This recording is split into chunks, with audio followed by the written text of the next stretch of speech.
Nos próximos dias chega aos cinemas a animação Ilha de Cachorros, novo longa do diretor Wes Anderson, que é um cineasta que anda bastante em voga, com filmes bastante elogiados pela crítica de modo geral. Então, para comemorar o lançamento da animação, por que não revisitar um pouquinho a carreira do Wes Anderson?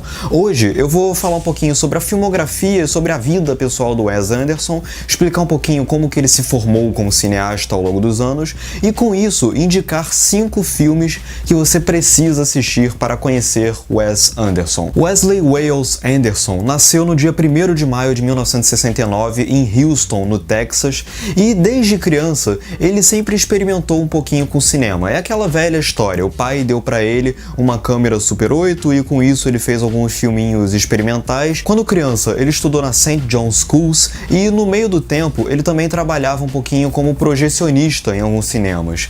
Mais tarde, quando ele entrou na universidade, ele foi estudar não cinema, mas filosofia. E na faculdade de filosofia ele conheceu ninguém menos do que Owen Wilson, que mais tarde viria a se tornar o seu colaborador habitual em alguns filmes. Juntos eles fizeram um curta chamado Bottle Rocket, e esse curta ele chamou um pouquinho a atenção da galera. Eles foram incentivados a transformar esse curta num longa-metragem. Bottle Rocket foi o primeiro longa do Wes Anderson. Eles gostaram da experiência, isso foi em 96, e aí 2 anos se passaram e o Wes Anderson lançou seu segundo longa, Rushmore, onde ele utilizou como cenário nada menos do que a escola onde ele estudou quando criança, St. John's Schools. E mais uma vez deu certo. E aí nós chegamos ao terceiro longa do Wes Anderson e o primeiro da nossa lista de 5 filmes que você precisa conhecer para saber quem é Wes Anderson, que é Os Excêntricos Tenenbaums, que conta no elenco com, por exemplo, Owen Wilson, obviamente, e também o Gene Hackman, a Gwyneth Paltrow, o Ben Stiller, e além disso também tem o Bill Murray, que depois viria a aparecer em outros filmes do Wes Anderson. Esse filme é um filme bem interessante, conta a história de uma família dos Tenenbaums, e ele gira em torno basicamente do personagem do Gene Hackman, que é o Royal Tenenbaum, que é o pai da família, e é muito interessante. Ele é um filme bem delicado, mas ele não é um filme melodramático. O Wes Anderson, entre as características dele, ele tem uma coisa que eu acho interessante, que é manter uma certa secura na maneira como os personagens interagem e se expressam, mas isso é usado mais como um instrumento de humor. Essa secura, ela não serve para anestesiar o filme de um modo geral, não, ela tá lá justamente para servir à excentricidade do estilo do diretor. E o filme, de um modo geral, ele fala muito sobre as questões familiares, sobre um cara, o Royal Tenenbaum, ele querer buscar uma espécie de redenção com os filhos dele, e por conta disso o filme funciona. Ele tem um estilo que é uma assinatura bem característica do Wes Anderson, um filme que não é melodramático, ele nunca cai pro artificial, mas ele funciona justamente por causa dessa secura meio caricatural, que é bem única do Wes Anderson. E além disso, o estilo estético do Wes Anderson está muito presente nesse filme. Aqueles planos bem simétricos e uma montagem que é uma montagem bem afiada, que usa alguns raccords pontuais para ligar uma cena à outra de uma maneira bem dinâmica. E é um filme que abusa de cenários e figurinos multicoloridos, que muitas vezes realçam inclusive as próprias emoções sentidas pelos personagens, o vermelho do Ben Stiller, até o azul usado pelo personagem do Danny Glover. O Danny Glover nesse filme, ele faz um papel bem sensível, inclusive. Então é um filme bem Wes Anderson, mas não tanto assim. A gente vê o Wes Anderson ainda começando a sua carreira de um modo bem interessante. Isso foi em 2001. 3 anos se passaram e em 2004 o Wes Anderson lançou o segundo filme da nossa lista de filmes essenciais de Wes Anderson, que é A Vida Marítima de Steve Zissou. E é um filme bem legal. Ele também retorna aqui o Bill Murray, o Owen Wilson também está de volta, e esse filme também conta com a participação do Willem Dafoe. E se no filme anterior o Wes Anderson colocou o Danny Glover para fazer um papel bem sensível, nesse filme aqui ele coloca o Willem Dafoe para fazer um papel de um cara sensível, de um cara um pouco inseguro, de um cara um pouco insatisfeito. E eu gosto bastante disso. É um filme com emoção, é um filme com coração. O Steve Zissou, ele é um filme bem íntimo e bem delicado, que fala sobre aquelas relações também familiares ou entre amigos, de uma maneira bem honesta, bem sincera, mas de novo, sem cair pro artificial. E além disso, ele também é um filme muito bonito de ver. Tem gente que considera o Steve Zissou um filme um pouco excessivo, um pouquinho exibicionista demais.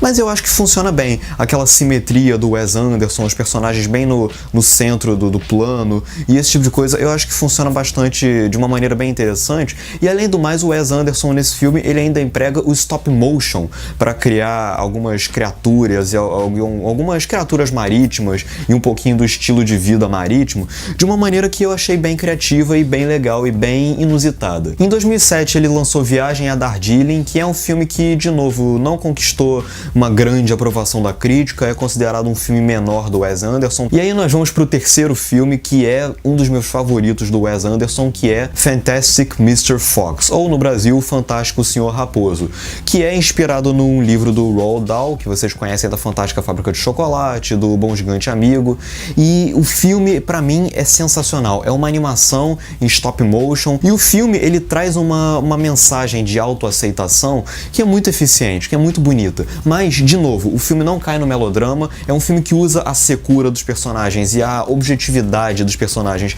de uma maneira bem engraçada. Assistam a esse filme no idioma original, porque o elenco desse filme é um espetáculo. Tem o George Clooney no papel principal, fazendo um trabalho muito eficaz, o Bill Murray como Texugo. É um filme divertidíssimo, com um ritmo bem afiado, e é muito legal você ver o estilo de vida bem humanizado das criaturas. Por exemplo, o Sr. Raposo, ele vai trabalhar como num jornal, ele vai ser colunista de um jornal. E é bem legal isso. Existe o Texugo, que é advogado, e eles ficam basicamente procurando casas. E embora sejam criaturas selvagens, o estilo de vida deles é bem humanizado. E é muito bonito você ver, por exemplo, o contraste, os dilemas pessoais de cada personagem. O filho dele, que tem essa dificuldade para se aceitar, e aí ele sente inveja do primo dele. E as relações familiares desse filme são bem humanas, são bem tocantes. Tem alguns momentos bem tocantes nesse filme, mas sem jamais cair pro melodrama. Então é um filme que eu realmente admiro demais. Esteticamente ele é belíssimo, belíssimo, belíssimo. A animação stop motion nesse filme é muito cuidadosa. Você vê, por exemplo, uma orelhinha do personagem se balançando rapidamente para indicar uma sensação que ele está carregando. E a maneira como eles se mexem é uma maneira bem caricatural e bem exagerada, mas de propósito, e funciona. As sequências mais movimentadas do filme são muito divertidas. O senso de humor do filme constrói a graça, nem sempre a partir de gags, de piadinhas, mas através da montagem, do uso correto do raccord, de um corte ligando ao outro de uma maneira que você não espera. É um filmaço realmente muito bacana, com uma mensagem de autoaceitação que é muito bonita. O Fantástico Sr. Raposo foi indicado em 2010 ao Oscar de melhor animação, perdeu para Up naquele ano. Eu prefiro o Sr. Raposo, para ser bem sincero, mas é um filme que foi amplamente elogiado pela crítica, merecidamente. E aí, 3 anos depois, em 2012, ele lança o filme que pra mim compete com o Sr. Raposo entre os melhores da filmografia do Wes Anderson, que é Moonrise Kingdom. Eu tenho como favoritos esses dois filmes, e é um filme que sabe saltar entre vários núcleos diferentes de uma maneira bem orgânica, e é muito legal isso. Você vê, por exemplo, o casal principal do filme, que são duas crianças, o romance, o namoro de criança que se cria entre eles dois, é um namoro bem complexo, porque é um namoro bem de criança, mas que ao mesmo tempo tem uma aura meio adulta, que um pouquinho excêntrica, um pouquinho exótica, que chama a atenção do espectador em função disso, e é bem legal isso. Ao mesmo tempo você acompanha os vários outros personagens, o personagem do Bruce Willis, o personagem do Edward Norton, você acompanha a paranoia de alguns dos pais, e é um filme visualmente muito interessante. Ele usa uma fotografia um pouco mais defasada, um pouco mais retrô, vamos dizer assim, e ao mesmo tempo ele tem aquele design de produção bem expressivo dos filmes do Wes Anderson, com aquele tom bem esverdeado. Tem uma vibe bem, sabe, de crianças fugindo do acampamento, fugindo pela selva, que é bem legal. Eu acho um filme bem interessante, um filme que chama muita atenção. Não é à toa que ele foi indicado ao Oscar de melhor roteiro original, e é um filme esteticamente muito bacana, muito bem feito, muito rico, que enche os olhos. É um filmaço, realmente eu gosto muito do Moonrise Kingdom. E aí, 2 anos se passam, em 2014 ele faz o filme filme que eu acho que é o mais bem sucedido, o mais conhecido dele, que é o Grande Hotel Budapeste, que é um filme narrativamente bem ambicioso, bem curioso, que a história do filme ela vai se formando bem aos poucos, tipo, um personagem começa a contar uma história, e aí o personagem dentro dessa história começa a contar outra história. O filme, eu não me lembro quem foi que falou isso, mas falando que a história do Grande Hotel Budapeste parece uma daquelas bonecas russas que vão se abrindo e saem uma de cada um. É um filme narrativamente muito curioso e que toma algumas decisões estéticas bem legais. Por exemplo, eu gosto de como o Wes Anderson varia a razão de aspecto do filme, aquelas letterbox, dependendo de cada história que ele tá contando. Eu gosto muito dessa variação. Eu gosto dessa aura meio classuda e bem retrô do filme. É um filme esteticamente muito Wes Anderson. Eu acho que é o filme mais Wes Anderson que o Wes Anderson já fez. E o universo do Hotel Budapeste é um universo cativante, cheio de figuras excêntricas. O personagem do Ralph Fiennes é divertidíssimo, porque ele é um personagem bem classudo, com aquele terno roxo, aquele bigodão, aquela aparência toda elegante, e aí de repente ele solta um fuck no meio da frase, de uma maneira bem descontraída. Eu gosto muito desse contraste. O personagem do Adrien Brody, ele é maquiado como se ele fosse uma figura quase gótica, assim.